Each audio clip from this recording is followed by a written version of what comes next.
बस दुर्योधन,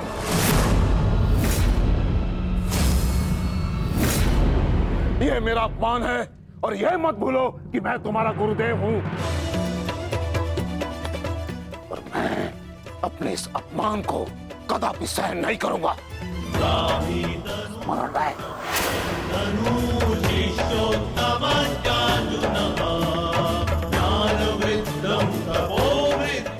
आज हस्तिनापुर का दुर्भाग्य है कि महामहिम बाणों के शैया पर लेटे हैं। बहुत अधिक पीड़ा हो रही है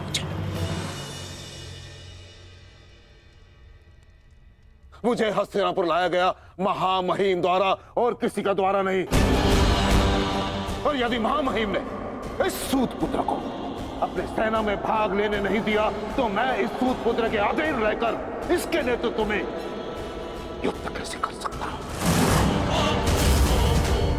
इसी कारण मैंने निर्णय लिया है कि मैं और अश्वत्थामा आज अभी और इस क्षण से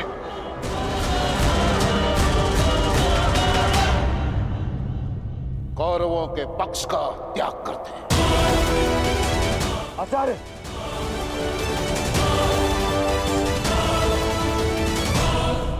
क्षमा करें पिताश्री, किंतु कर्ण के अधीन रहकर मुझे युद्ध लड़ना है या नहीं, ये निर्णय आपका नहीं, मेरा।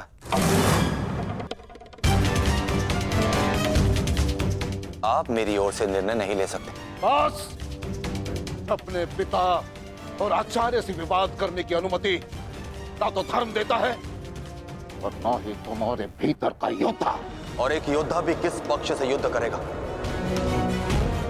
इसका निर्णय ना तो उसके आचार्य लेंगे और ना ही उसके पिताश्री।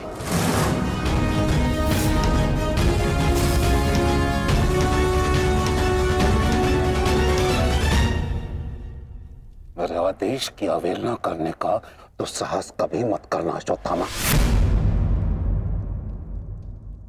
निर्णय ले लिया है मैंने कि आज अभी और इस क्षण से हम कौरवों के पक्ष का त्याग कर रहे हैं।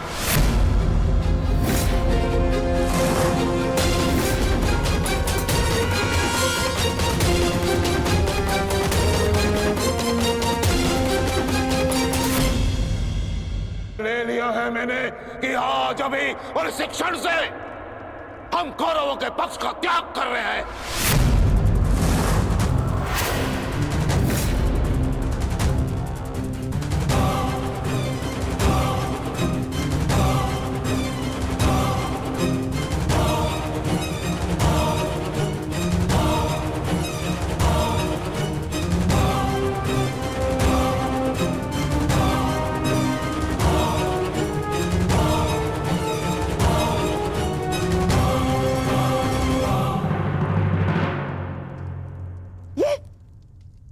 ये क्या किया तुमने? गुरु द्रोण को रोका क्यों नहीं तुमने दुर्योधन? होने वाले सम्राट हो तुम, सम्राट। तुम्हारी सेना का एक एक महारथी ये तुम्हारे विरुद्ध जाएगा तो युद्ध में विजय कैसे पाओगे तुम? जो युद्ध से विमुख हो उसे अपनी सेना में डालना अपने योद्धाओं को संकट में डालने के समान होता है मामाश्री। क्या करता मैं और क्या करूं? उन्हें बंधन में बांध कर रख लूं या फिर विरोध करने पर बंदी बनाकर रख लूं? आप जानते हैं यह संभव नहीं है, किंतु मैं जानता हूं कि मैं जो कर रहा हूं उचित कर रहा हूं। उचित नहीं कर रहे हो तुम। समझने का प्रयास करो दुर्योधन। हमें विजय पाने के लिए गुरु द्रोणाचार्य की आवश्यकता है। मुझे मेरे मित्र के अतिरिक्त और किसी की आवश्यकता नहीं है मामाश्री।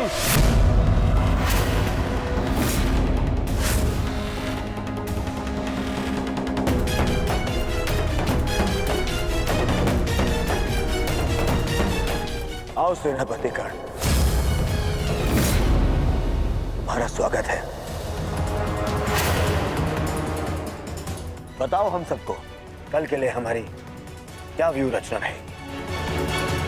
मित्र, गांधार नरेश उचित कह रहे हैं।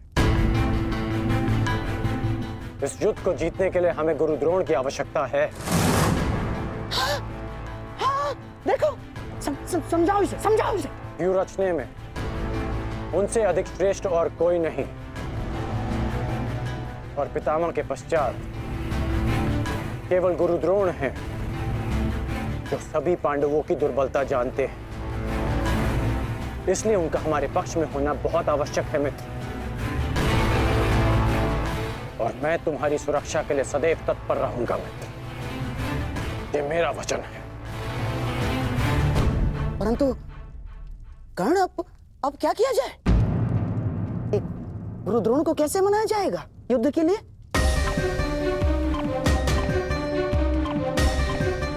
मेरे पास उपाय है। हाँ, कैसा उपाय अंगराज? गुरु द्रोण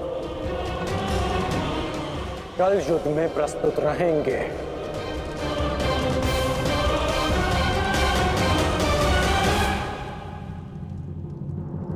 पिताश्री, आप चाहते हैं ना कि मैं युद्ध भूमि में ना जाऊं, तो ठीक है।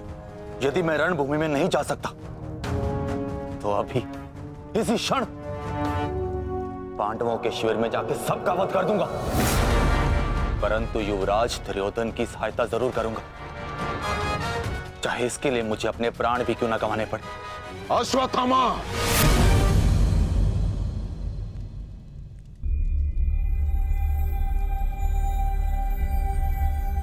बात को समझने का प्रयत्न करो। तुम दुर्योधन की कोई मदद नहीं कर सकते, उल्टे तुम अपने प्राण संकट में डाल लोगे। और इसी कारण मैं नहीं चाहता कि तुम इस युद्ध में भाग लो, क्योंकि मैं तुम्हें इस प्रकार खोना नहीं चाहता। अब मैं कोई बालक नहीं हूं पिताश्री, अपने निर्णय स्वयं लेना चाहता और ऐसा करने में मैं सक्षम भी हूं। प्रणिपात।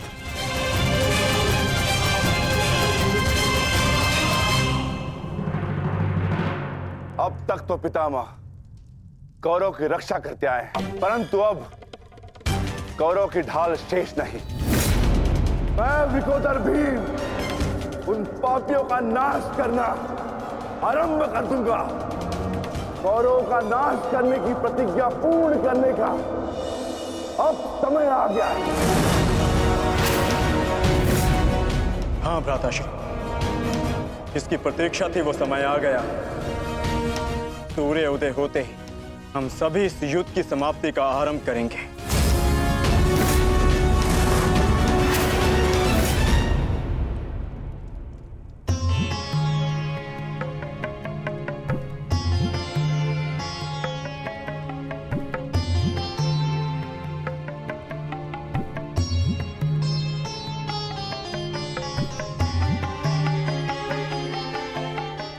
आइए महाराज, अच्छा हुआ आप आ गए। मेरा स्वयं ही आपसे बात करने का मन हो रहा था।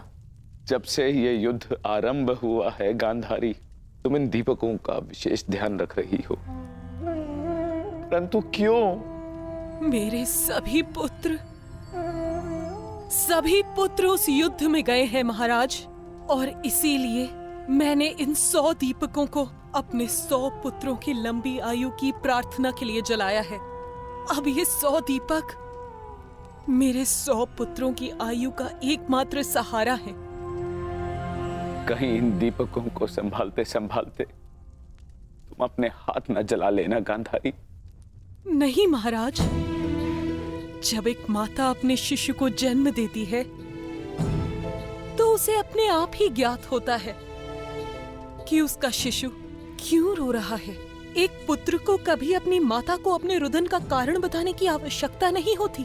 इसी प्रकार मुझे इस बात का अनुमान हो जाता है कि इनमें से किस दीपक को तेल की आवश्यकता है और किसे नहीं, और इसके लिए मुझे नेत्रों की आवश्यकता नहीं है। तो पूछो अपने इन दीपकों से कि मेरे पुत्रों की रक्षा कौन करेगा? कौन? मैंने अभी भी आशा नहीं छोड़ी है महाराज। तात श्री के पश्चात द्रोणाचार्य हमारे पुत्रों की रक्षा करने में सक्षम है।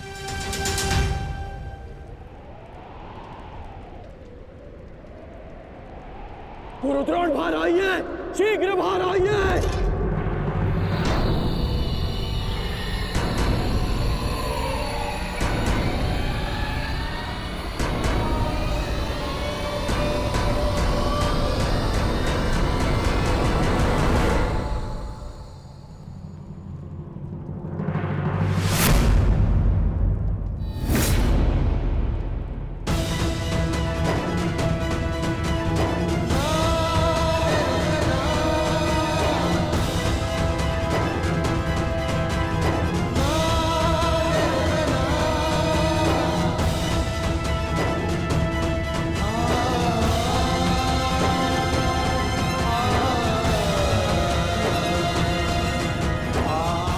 अश्वत्थामा,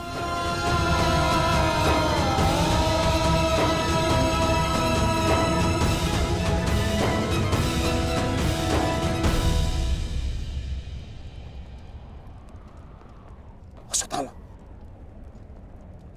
अश्वत्थामा!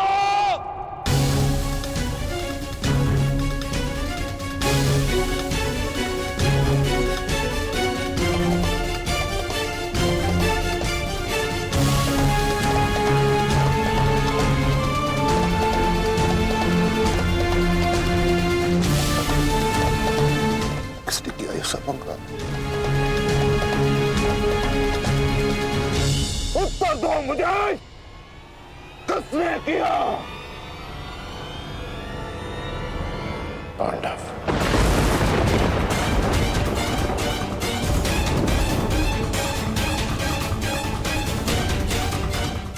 आज उन दुष्टों ने मुझे पुत्रविहीन कर दिया। युद्ध की घोषणा करो, मैं उनके संपूर्ण वंश को एक साथ समाप्त कर दूंगा अंगराज।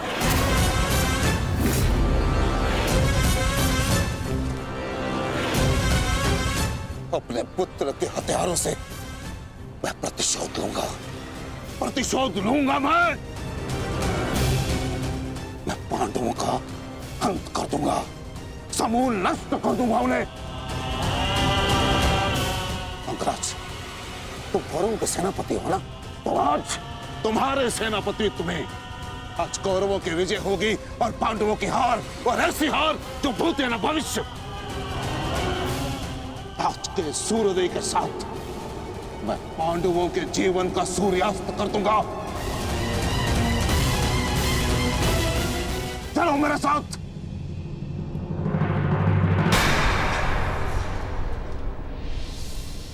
अब किस बात की प्रतीक्षा है अंगराज? सूर्योदय होने वाला है, चलो मेरे साथ। परंतु आप तो एक सूत पुत्र के अधीन युद्ध में भाग नहीं लेना चाहते थे आचार्य।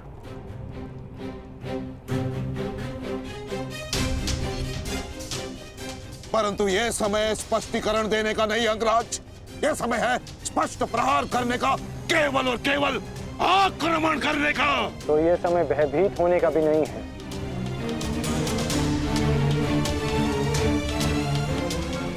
घुमा फिरा के बातें मत करो अंगराज, जो कहना है स्पष्ट रूप से कहो। कहना क्या चाहते हो तुम? सत्य कहना चाहता हूं आचार्य। आपने ये युद्ध मेरे सूत पुत्र होने के कारण नहीं छोड़ा था।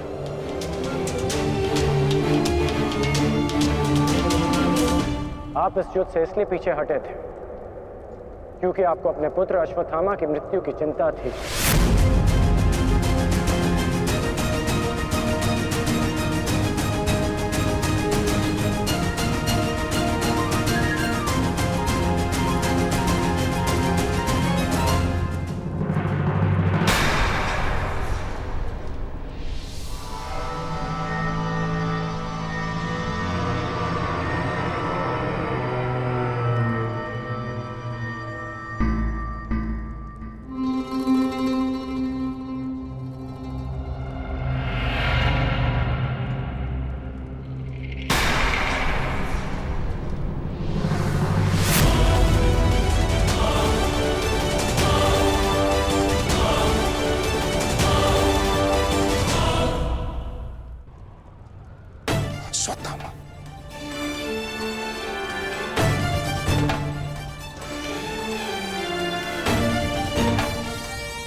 विश्वास किया तुमने? उत्तर दो।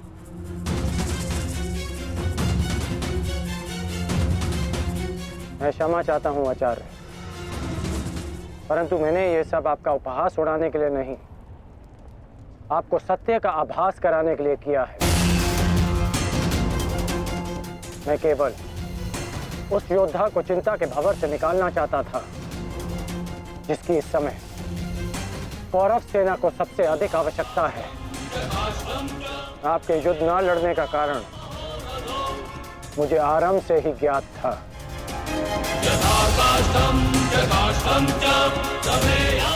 पुत्र खो देने की पीड़ा से मैं भली भांति अवगत हूं, परंतु इसका अर्थ ये नहीं कि एक योद्धा अपना कर्तव्य निभाना भूल जाए।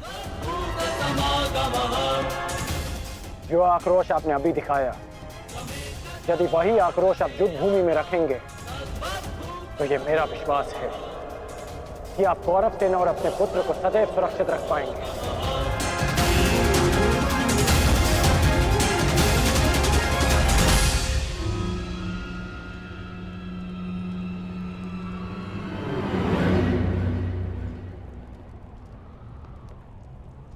मुझे क्षमा कर दो दुर्योधन, मैं पुत्र मोह और कर्तव्य के मध्य उलझ गया था, बहुत कुछ भूल गया था। क्षमा कर दो मुझे।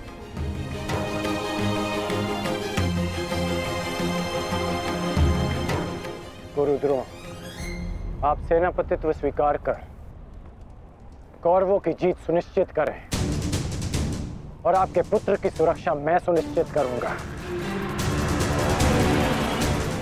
ये मेरा वचन है कि जब तक मैं जीवित हूं, मृत्यु अश्वत्थामा के निकट भी नहीं आएगी।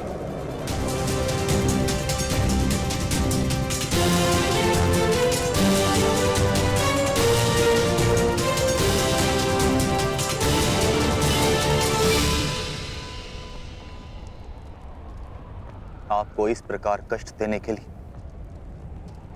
मैं आपसे क्षमा चाहता हूं पिताश्री, किंतु आपका पुत्र और एक शिष्य होने के नाते मैं आपको अपयश का भागी होने से बचाना चाहता हूं। पिताश्री, मैं आपसे एक वचन मांगना चाहता हूं कि जिस क्षण आप रणभूमि में उतरेंगे उसी क्षण आप अपने हृदय से मेरे प्रति पुत्र मोह को त्याग दें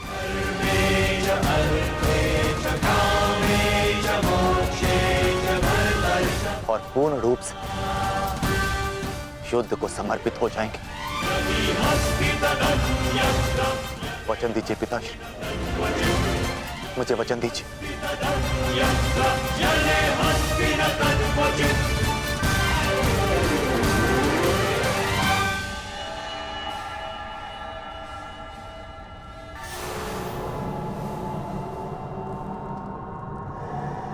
मैं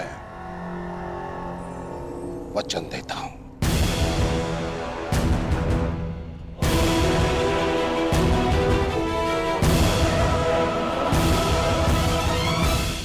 मैं वचन देता हूं।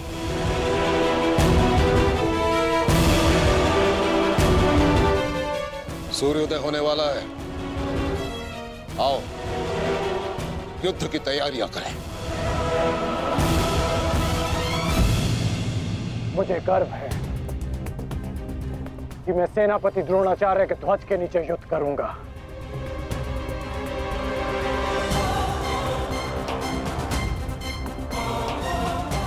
मैंने तुम्हें पहले भी कहा है मित्र, मुझे तुम पर पूर्ण विश्वास है। तुम्हारा हर एक निर्णय मेरे ही हित में होगा।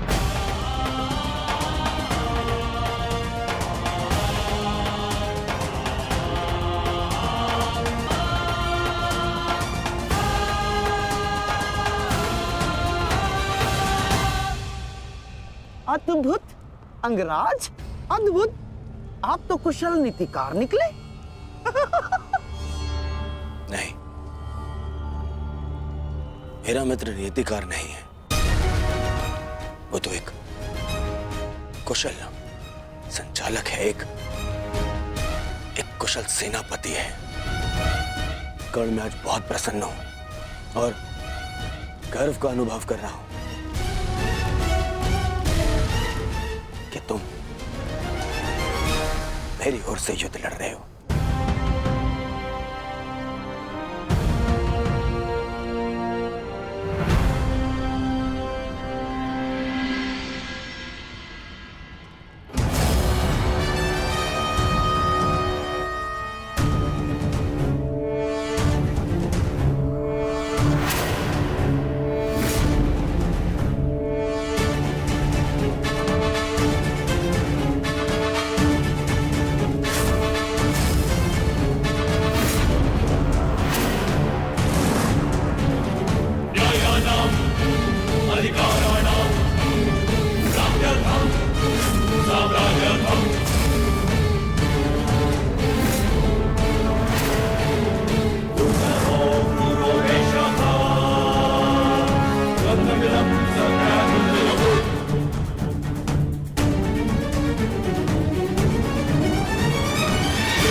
पार्थ, आज तुम्हारा मन, तुम्हारी दृष्टि में तुम्हारा लक्ष्य स्पष्ट होना चाहिए, तुम्हारा मन शांत होना चाहिए और दृष्टि केंद्रित।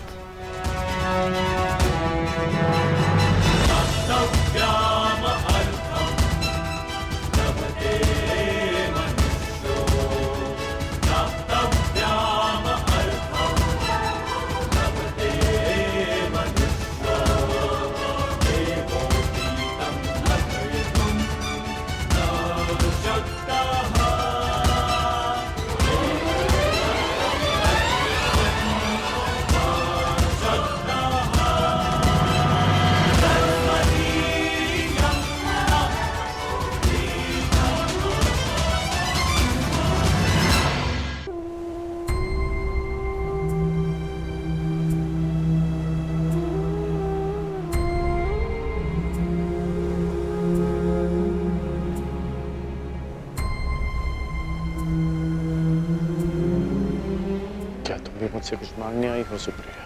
जो मैं आपसे मांगना चाहती हूँ वो आप मुझे नहीं दे सकते अंगराज। क्या चाहिए तुम्हें? एक माता अपने पुत्र का जीवन मांगती है। मेरे पुत्र हुसैन का जीवन मांगती हूँ मैं आपसे। दे सकते हैं? नहीं ना, क्योंकि इतने बड़े दानवीर भी नहीं हैं आप अंगराज। इसलिए अनुमति मांगने आई, जाने की अनुमति। मुझे समय चाहिए, तब तक जब तक मुझे आपको देखकर मेरे पुत्र की याद आनी बंद हो जाए।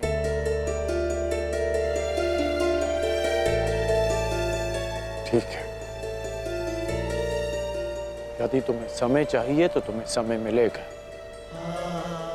परंतु एक दिन तुम्हें भान होगा कि यहाँ इस युद्ध में केवल तुम्हें ही सहारे की आवश्यकता नहीं है सुप्रिया। और जब तुम्हें इस बात का स्मरण होगा, आशा करता हूं कि मेरे पास तुम्हें देने के लिए समय हो।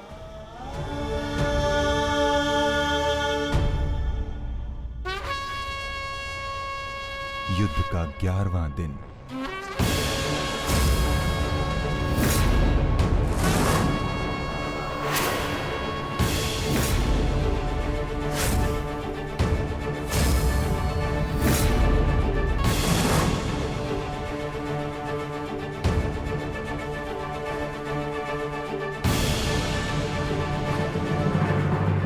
क्या सोच रहे हो भीम? कौरवों की गिनती कर रहा हूं ज्येष्ठ, जिनका मैं आज से अंत करना आरंभ करूंगा।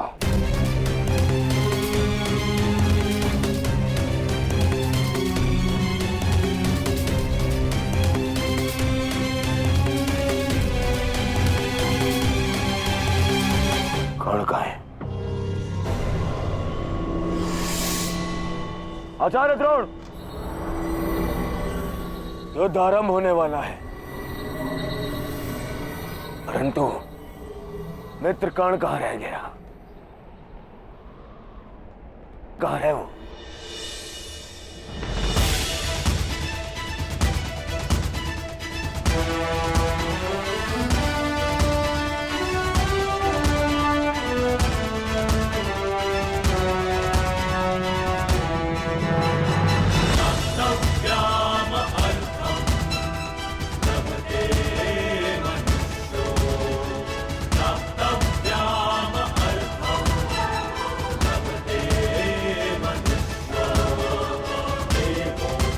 संसार के वीर योद्धाओं से कहीं अधिक श्रेष्ठ सिद्ध होगे। मैं तो चिरंजीवी हूं, तुम मृत्युंजय कर्ण बनोगे, कर्ण बनोगे।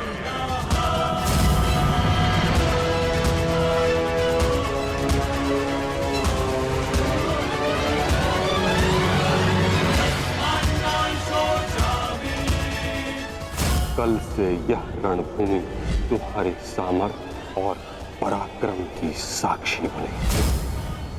हे मृत्यु यार, यदि तू आने को प्रसन्न मुख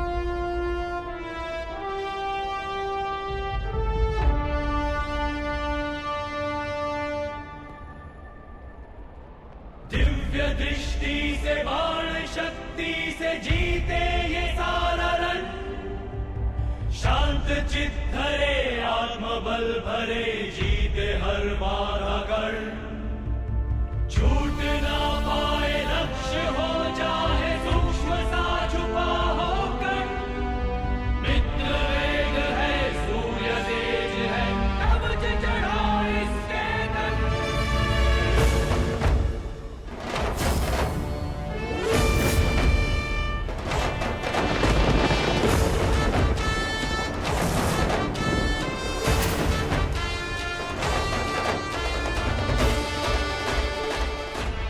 हर हर महादेव।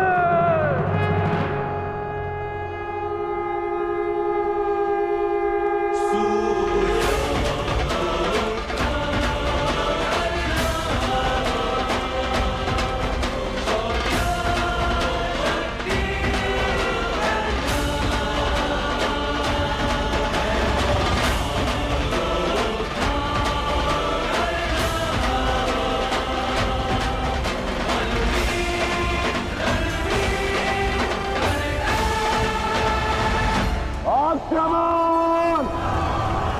आक्रमण!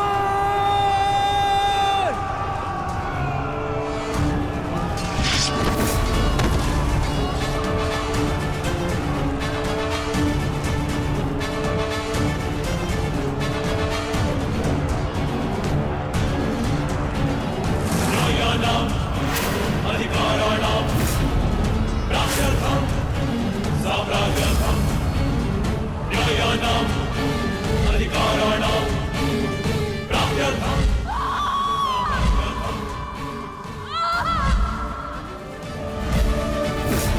दुर्योधन! मैं तुम्हें आज नहीं छोड़ूंगा।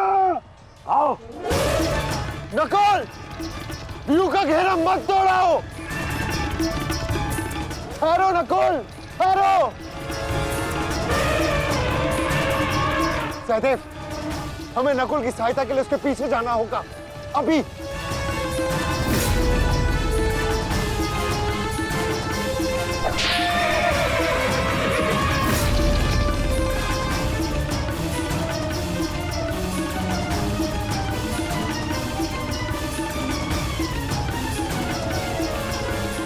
दुर्योधन!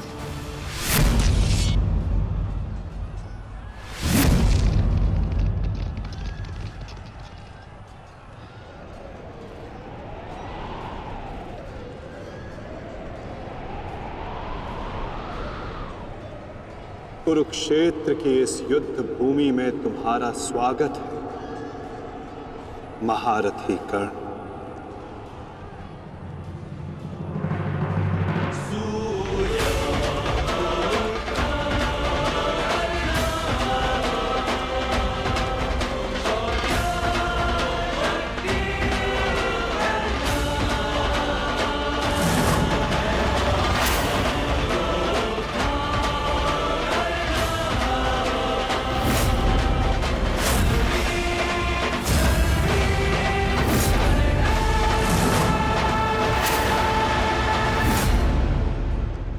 मेरा मित्र आ गया।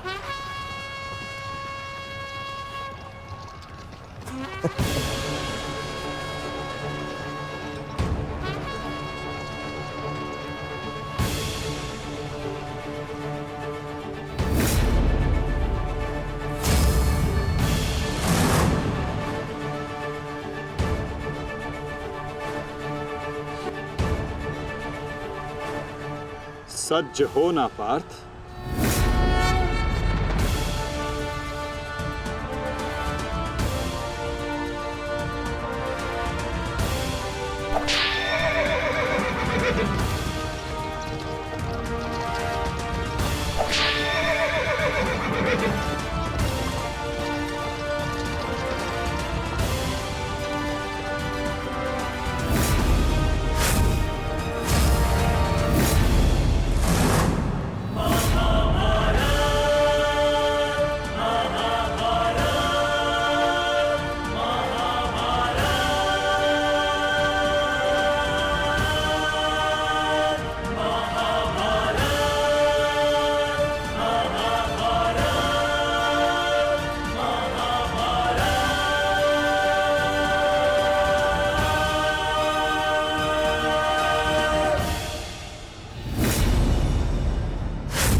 इतने वर्षों पश्चात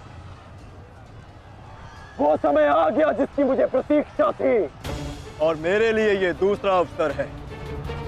विराट में मैं तुम्हें परास्त कर चुका हूं, आज पुनः इस कुरुक्षेत्र में परास्त करूंगा। नहीं अर्जुन, इस कुरुक्षेत्र में इस युद्ध का केवल एक ही परिणाम होगा। हम दोनों में से किसी एक की मृत्यु।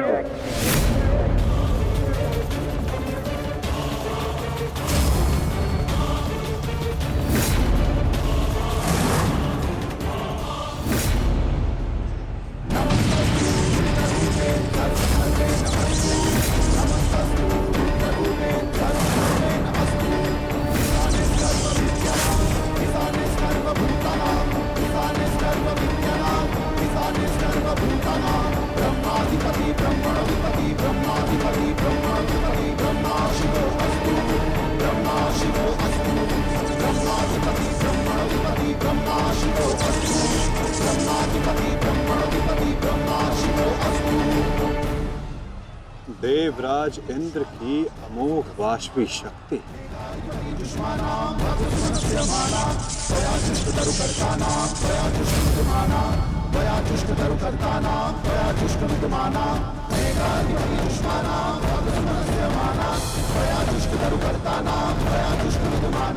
आज तुम्हारे लिए अत्यंत भाग्यशाली दिन है अर्जुन, कि मैं तुम्हारे पिता के दिए गए अस्त्र से तुम्हारा ही वध करूंगा। सावधान अर्जुन!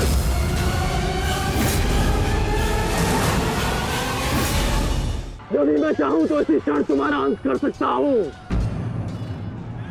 परंतु मैं ऐसा नहीं करूंगा।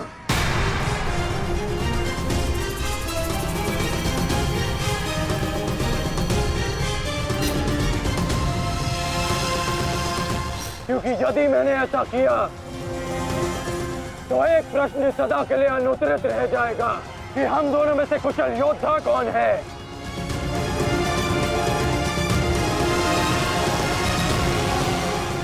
किस प्रश्न की बात कर रहे हो अंगराज? यदि मैं इंद्रदेव के दिए गए अस्त्र से अर्जुन का वध कर देता हूं तो सभी ये कहेंगे कि मैं अर्जुन से द्वंद्व करने में भयभीत हो गया, इसलिए मैंने युद्ध के आरंभ में ही इस अस्त्र का प्रयोग किया। अर्जुन, तुम्हें स्मरण है ना कि मैंने तुमसे क्या कहा था कि तुमने मेरे पुत्र को गौरवपूर्ण अंत दिया, तो मैं भी तुम्हें गौरवपूर्ण अंत दूंगा, और उसका आरंभ मैं इसी क्षण करता हूं।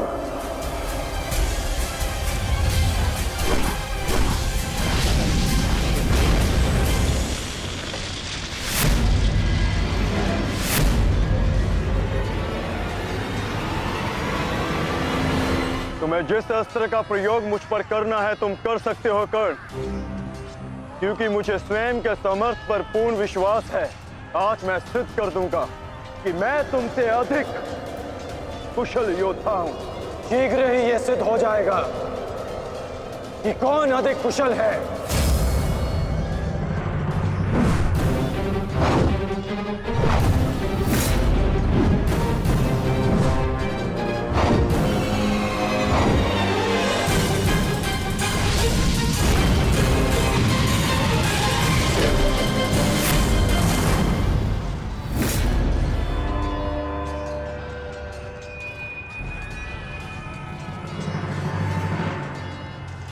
सावधान पार्थ, तुम्हारे समक्ष तुम्हारा सबसे कुशल प्रतिद्वंदी खड़ा है। गंगा पुत्र केवल तुम्हारे प्रहारों को रोक रहे थे, परंतु कर्ण तुम पर प्रहार करेगा और तुम्हें उसके प्रहारों से सावधान रहना है। स्वयं को बचाना है पार्थ।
यदि युद्ध में अपने प्रतिद्वंदी पर हावी होना हो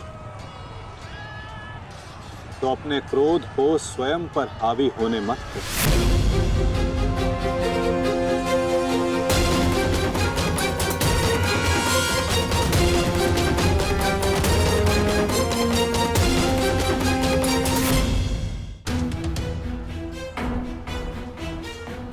पिताश्री, आपके इस पुत्र को किसी दिव्य कवच की आवश्यकता नहीं है।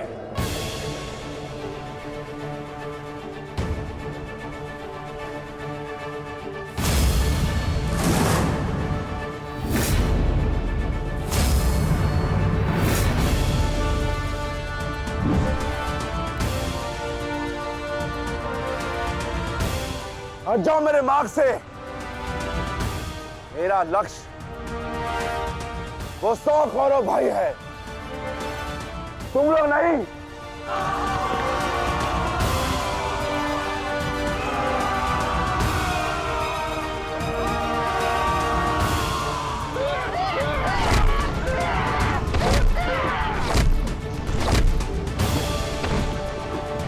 दुर्योधन, हमें शीघ्र अतिशीघ्र भीम को खोजना होगा, क्योंकि वो अवश्य तुम्हारे भाइयों का संहार करने का प्रयत्न करेगा। दुर्योधन, ठीक है मामाश्री। वैसे भी भीम को परास्त करके उसके घमंड को तोड़ना मेरे लिए सबसे बड़ी प्रसन्नता की बात होगी। नहीं दुर्योधन, मैं जानता हूं कि तुम पांडवों का अंत करने के लिए व्याकुल हुए जा रहे हो, परंतु इतनी व्याकुलता भी ठीक नहीं है ना? द्रोणाचार्य, अब आप हमारे सेनापति हैं, आप भीम से द्वंद्व करके उसे रोकिए।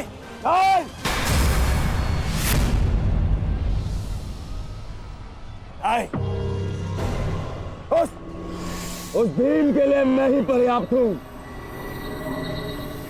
और किसी को उसके लिए जाने की आवश्यकता नहीं है।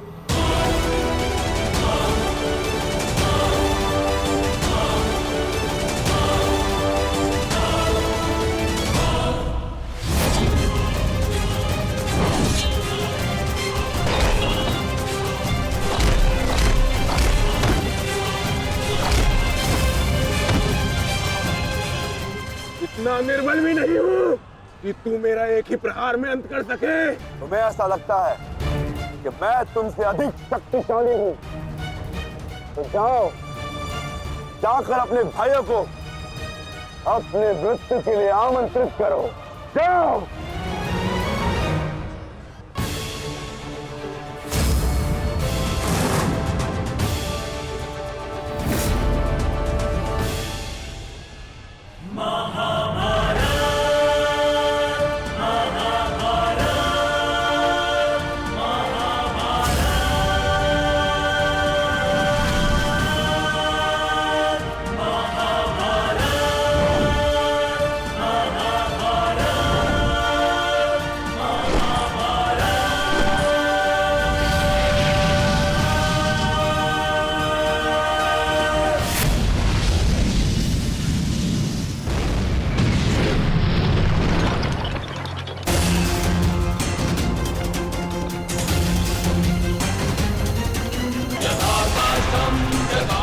स्वयं को संभालिए अंगराज, रथ मेरे हाथ से बाहर हो रहा है।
संभालिए अंगराज, रथ मेरे पास से बाहर हो रहा है।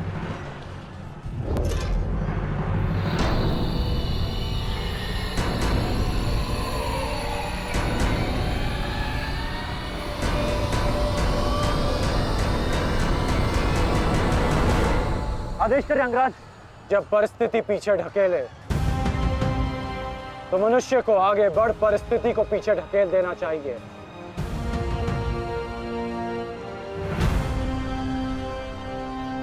आगे बढ़ो सत्यसेन।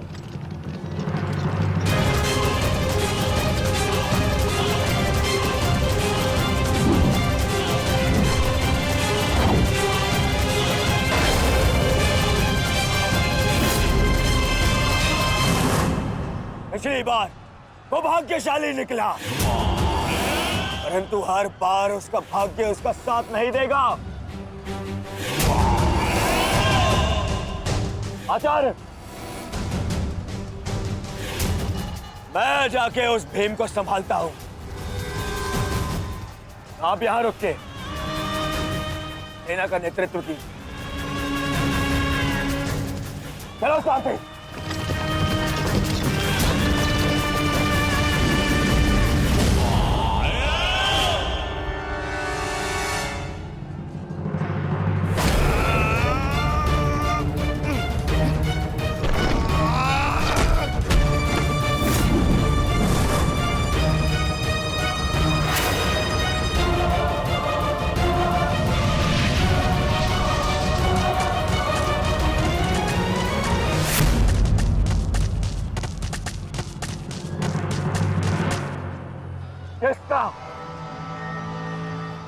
किसका इतना दुस्साहस? मेरा युवराज दुर्योधन का रथ रोके। बोलो किसका? ये साहस मैंने किया है काकाश्री।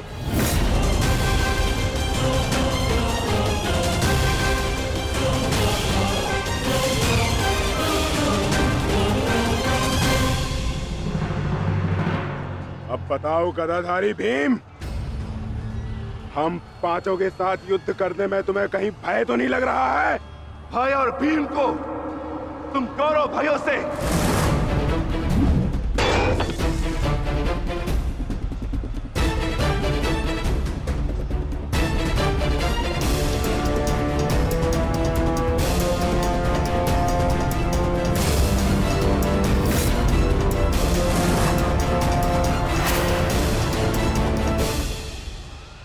अब आपके पास दो ही मार्ग हैं, द्वंद्व कीजिए या समर्पण। जाओ बालक, जाओ जाओ, जाके कहीं और खेलो। मैं दुर्योधन हूं, दुर्योधन। मेरे साथ द्वंद्व करना भारी पड़ेगा तुम्हें। इस भ्रम में मत रहिएगा काकाश्री कि मैं आपसे द्वंद्व करने में सक्षम नहीं। बालक अवश्य, परंतु एक योद्धा भी हूं।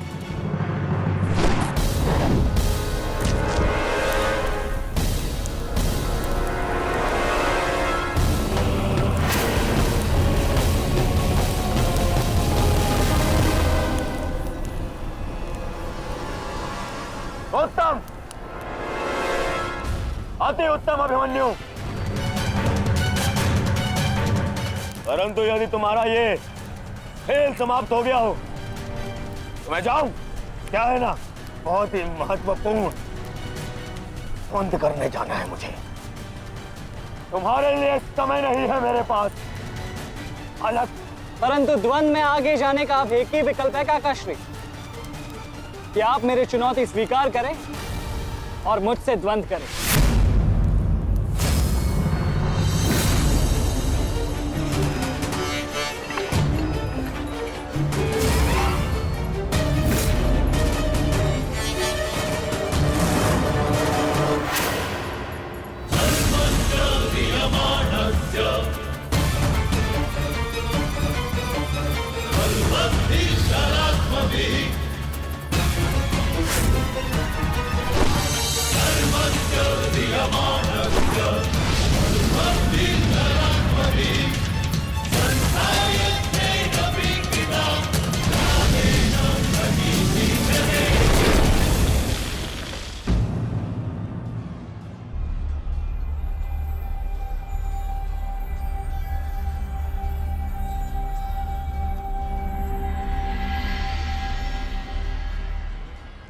ऐसा शीन प्रहार जो मेरे रथ को हिला भी ना पाया।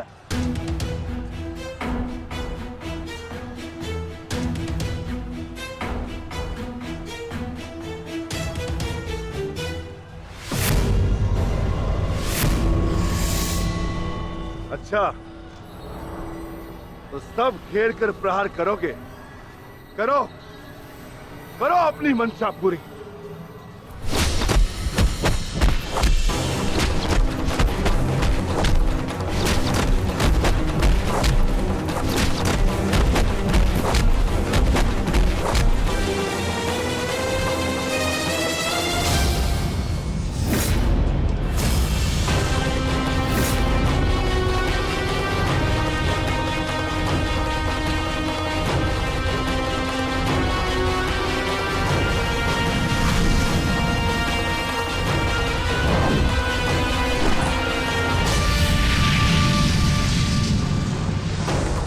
सावधान अंग्रेज!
नहीं मानेगा तू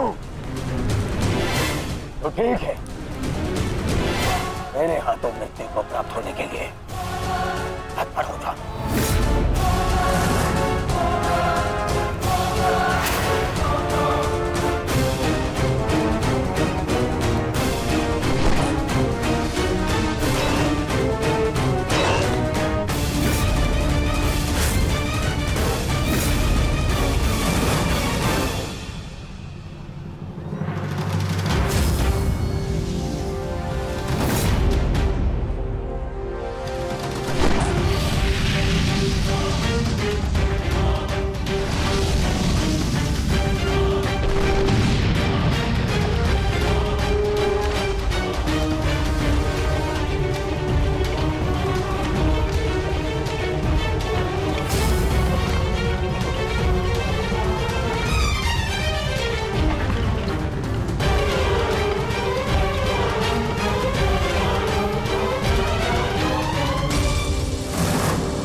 अंगराज, कुशल तो हैं आप?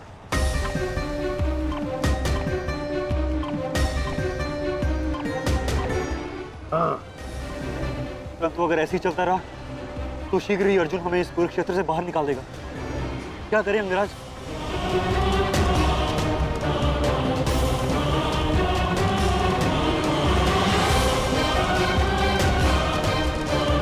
योद्धा के पास युद्ध के अतिरिक्त और कोई विकल्प नहीं। आगे बढ़ो सत्यसेन।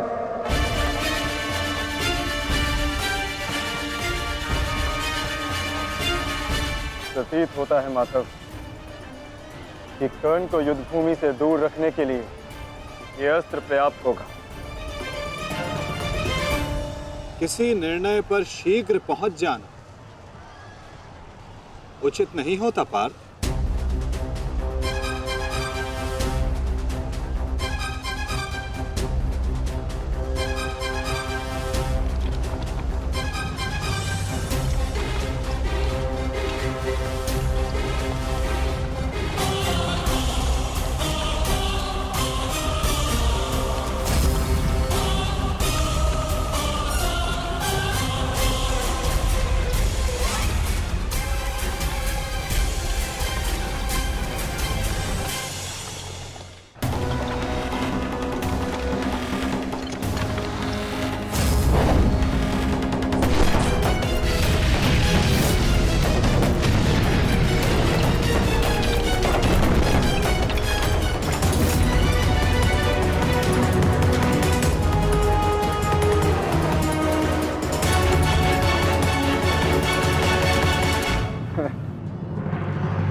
अद्भुत, अति उत्तम,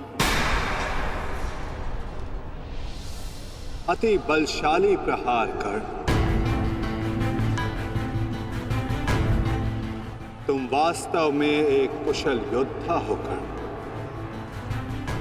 माधव, मैंने अपने बाण से कर्ण को युद्ध भूमि से लगभग बाहर ही धकेल दिया। तब तो आपने मेरी प्रशंसा नहीं की। कर्ण के प्रहार से हमारा रथ तनिक क्या कांपा। आप तो उसकी प्रशंसा ही किए जा रहे हैं। क्यों? शत्रु हो या मित्र, प्रतिभा और कौशल की सदैव प्रशंसा करनी चाहिए पार्थ। यदि ऐसा है तो मेरे प्रहार कर्ण से अधिक शक्तिशाली थे, तब भी आपने मेरी प्रशंसा नहीं की। मानता हूं पार्थ कि तुम्हारे प्रहारों से कर्ण का रथ बहुत अधिक पीछे चला गया और कर्ण के प्रहार से हमारा रथ बस कुछ ही अंगुल पीछे गया। परंतु तुम ये मत भूलो पार्थ कि कर्ण के रथ पर बैठा सारथी एक सामान्य मनुष्य है।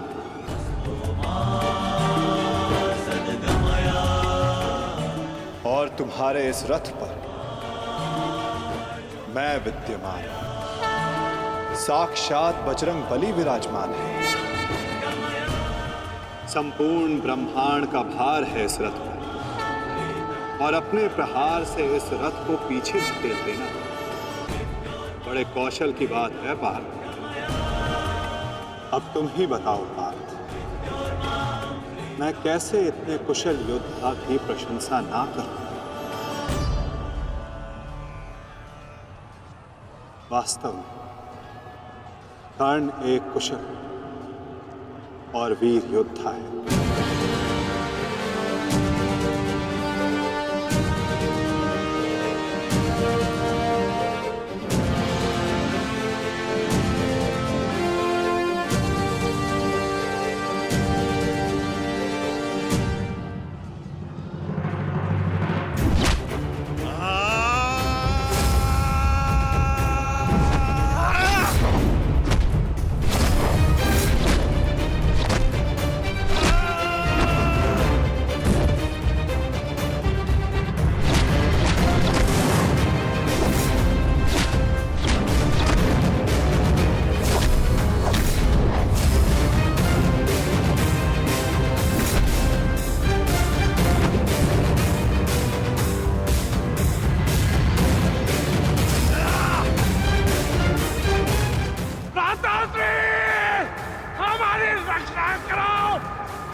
तुम्हारी रक्षा अब कोई नहीं कर सकता, क्योंकि तुम्हारे सामने वीर नहीं, तुम्हारा काल खड़ा है।